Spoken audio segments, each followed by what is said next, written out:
Hello my dear student, कैसे हैं आप सभी लोग। उम्मीद करते हैं आप सभी लोग अच्छे होंगे। आज हम लोग बात करने वाले हैं कक्षा 12 की। टॉपिक है एक, चैप्टर है एक, प्रायिकता। लास्ट चैप्टर है कक्षा 12 का। इसका पेपर 29 तारीख को है। ठीक है, तो हम लोग ज्यादा वीडियो में कोई बात नहीं करने वाले हैं, सीधा टॉपिक पे चलते हैं। चलिए आइए देखते हैं। बस आप लोगों को पीछे की प्रायिकता को भूलना है, 10th और 11th की। पता नहीं क्या था, भूल जाओ, माइंड से निकाल दो। बस 12 की प्रायिकता को पढ़ो, क्योंकि बोर्ड एग्जाम 29 तारीख को है मैथ का। ठीक है, चलो आओ देखते हैं। चलो उससे पहले हम लोग कुछ चीजें देख लेते हैं। क्या देख लेते हैं कि जो प्रायिकता है कक्षा 12 में, उसका मतलब क्या होता है, उसका मीनिंग होता है संभावना। क्या मतलब होता है? संभावना। किसी चीज की संभावना दर्शाई जा सकती है कि हम गए मार्केट तो हमें लौंगोता मिलेगा कि नहीं मिलेगा, गुड डे बिस्कुट मिलेगा कि नहीं मिलेगा। घर से ऑर्डर आया, मम्मी फोन की, बाबू घरे समोसा ले लिया। कर लिया, समोसा ले लिया। लेकिन हम गए, शाम को रात हो गई, अब दुकान वाला बंद कर दिया। हो सकता है उसके पास समोसा बचा होगा या नहीं, घर पहुंचेगा कि नहीं। तो इन्हीं दो चीजों की बात होती है, मिलेगा या नहीं मिलेगा, मतलब कोई घटना होगी या नहीं होगी। चलिए आइए देखते हैं। अब समोसा से माइंड हटाओ, आप लोग इधर आ जाओ। तो प्रायिकता का मतलब सीधा क्या होता है, संभावना होता है। ठीक, अब उसके बाद कुछ छोटी सी टॉपिक की बात करते हैं। जैसे देखिए, हमें कक्षा 12 की प्रायिकता में पढ़ना क्या क्या पढ़ना है। पहला पढ़ना है कि सप्रतिबंध प्रायिकता पढ़ना है। क्या पढ़ना है? सप्रतिबंध प्रायिकता पढ़ना है। दूसरा पढ़ना है प्रायिकता का गुणन नियम। क्या पढ़ना है? प्रायिकता का गुणन नियम पढ़ना है। तीसरा पढ़ना है वेज प्रमेय। और चौथा पढ़ना है यादृच्छिक चर की प्रायिकता। क्या पढ़ना है? चौथा पढ़ना है यादृच्छिक चर की प्रायिकता पढ़ना है। और पांचवा पढ़ना है द्विपद बंटन पढ़ना है। तो हमें आपकी प्रायिकता में ये 5 टॉपिक क्या करना है, पढ़ना है। ये 5 टॉपिक क्लियर करना है। ठीक, उससे पहले हमें कुछ चीजों की जरूरत पड़ेगी। ठीक है, तो प्रायिकता में कुछ घटनाएं होती है। जैसे क्या क्या होती हैं? एक सिक्कों को उछालना, 2 सिक्के को उछालना, 3 सिक्कों को उछालना, एक पासे को उछालना। पासे का मतलब जो आप लोग लीडो लीडो खेलते हो ना, लीडो में गोटी होती है। ठीक है, इस पे 1 2 3 4 5 6 बना होता है, उसको पासा कहते हैं। एक पासे को फेंकना, 2 पासे को फेंकना। फिर सवाल आते हैं, कुछ थैले होंगे, उसमें कुछ गेंद होंगे। ठीक है, और क्या, फिर एक ताश वाला सवाल आता है, इसमें 52 पत्ते होते हैं। ठीक है, ये सारे सवाल होते हैं। इन सवालों पे, मतलब इन घटनाओं पे क्या होता है, हमें क्वेश्चन पूछता है, हमें सवाल पूछता है। उससे पहले प्रायिकता हल करने से पहले हमें सबसे ज्यादा जरूरी पड़ेगी आप लोगों को एक चीज की, उसका नाम है प्रतिदर्श समष्टि। क्या है? प्रतिदर्श समष्टि, मतलब सैंपल स्पेस कहते हैं उसको। ठीक, प्रतिदर्श समष्टि का मतलब होता है कुल घटनाएं। कुल घटनाएं, अभी हम उसको बात करेंगे। ठीक है, क्या आता है देखिए। प्रतिदर्श समष्टि को हम यश से प्रदर्शित करते हैं। किससे? यश से। यश का मतलब है सैंपल स्पेस। ठीक, हमेशा प्रायिकता को हम किस में लिखते हैं? करली ब्रैकेट्स में लिखते हैं। किस में लिखते हैं? करली ब्रैकेट्स, जिसको हम लोग हिंदी में मझला कोष्टक भी कहते हैं।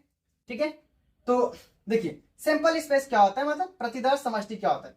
प्रतिदर्श समष्टि जैसे एक सिक्कों को उछालना। एक सिक्के को छानने पे क्या होता है, एक सिक्के में तो 2 ही चीज होती है, या तो हेड या फिर टेल। तो एक सिक्के को छानने पे हेड या टेल आए, तो हेड टेल क्या है, मतलब 2 चीज मिली।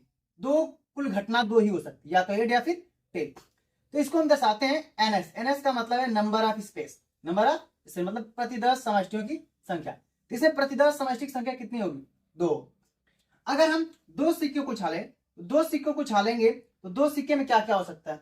हो सकता है पहले दूसरे टेल आए, पहले टेल दूसरे पे हेड आए, हो सकता है दोनों पे हेड आए, हो सकता है दोनों पे टेल आए। तो 2 सिक्कों को छालेंगे, ये 4 कंडीशन बनेगी। ठीक, ये 4 कंडीशन क्या होगी? ये 4 कंडीशन प्रतिदर्श समष्टि होगी, मतलब सैंपल स्पेस होगा। इसे एनएस बराबर क्या लिख देंगे? 4। इसी प्रकार 3 सिक्के उछालेंगे, तो 3 सिक्के उछालने के लिए टोटल 8 कंडीशन बनेगी। कितनी? 8 घटनाएं होंगी। क्या क्या हो सकती हैं? हो सकती है तीनों पे हेड आए, हो सकता है 2 पे हेड और 1 पे टेल आए, हो सकता है पहले पे हेड बाकी दोनों पे क्या जाए, टेल टेल आ जाए, हो सकता है पहले पे हेड दूसरे पे टेल और तीसरे पे हेड आए, हो सकता है पहले पे टेल दूसरे पे हेड और तीसरे पे टेल आ जाए। ये भी हो सकता है कि पहले पे टेल आए और बाकी दोनों पे क्या जाए, हेड आ जाए। ये भी हो सकता है कि पहले के दोनों पे टेल आ जाए और लास्ट वाले क्या जाए, हेड आ जाए। ये भी हो सकता है कि तीनों पे टेल आ जाए।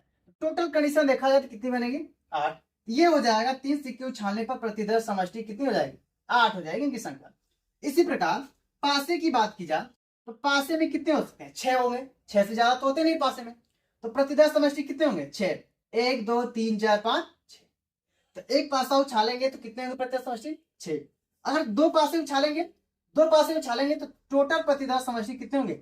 36 होंगे। ठीक है, तो पासे और सिक्कों को थोड़ा सा प्रतिदर्श समष्टि निकालने के लिए शॉर्टकट अपनाएंगे। इधर देखिए एक नोट है क्या, सिक्कों को उछालेंगे तो सिक्के के प्रतिदर्श समष्टि निकालने के लिए फॉर्मूला होता है 2 की पावर n। 2 की पावर n क्यों? क्योंकि मतलब है सिक्के पे दो ही होता है, एक हेड होता है और एक टेल।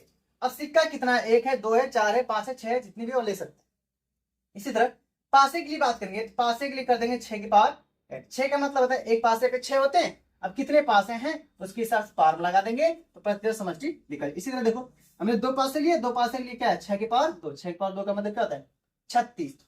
अब देखो ताश वाला, ताश का क्या है कि ताश में टोटल कितने पत्ते होते हैं? 52 पत्ते होते हैं। तो इसकी प्रतिदर्श समष्टि कितनी हो टोटल?